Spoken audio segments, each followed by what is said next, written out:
Quin llibre estic llegint? M'acabo d'acabar Jo canto i la muntanya balla, de la Irene Solà, que m'ha encantat. Tinc moltes ganes de llegir un llibre que ja m'he llegit, però just ara que ve Sant Jordi el vull regalar i me n'he recordat d'ell i el vull llegir un altre cop, que es diu Del color de la llet. Mai he deixat un llibre a mitges. N'hi ha que m'han costat acabar, però no els puc deixar a mitges, necessito saber com acaben.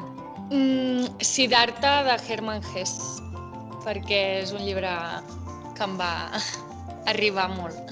Jo hagués volgut escriure El guardián entre el centeno. M'agradaria conèixer a Hamlet. De veritat, crec que connectaríem entre dubtes existencials. Doncs tinc una mania precisament amb els finals.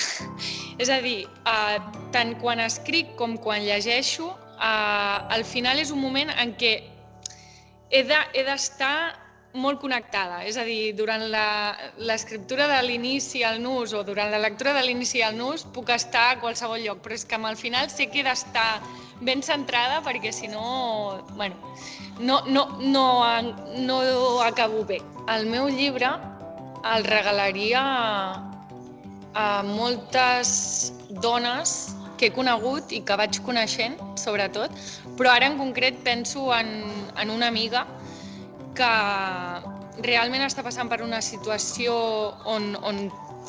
de la temàtica que plantejo, de la problemàtica que plantejo en el llibre, que és la violència de gènere.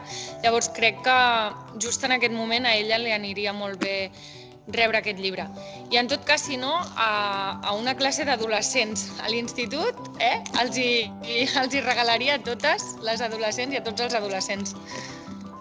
Cicatrices us el recomano perquè crec que és una invitació al qüestionament, a plantejar-nos a nosaltres mateixes les accions que fem i així a la societat en la que vivim, a no conformar-nos, i també és una declaració d'amor a l'art, un punt d'esperança i una carícia a l'ànima en algun moment del llibre, que a tots ens anirà bé en aquests temps.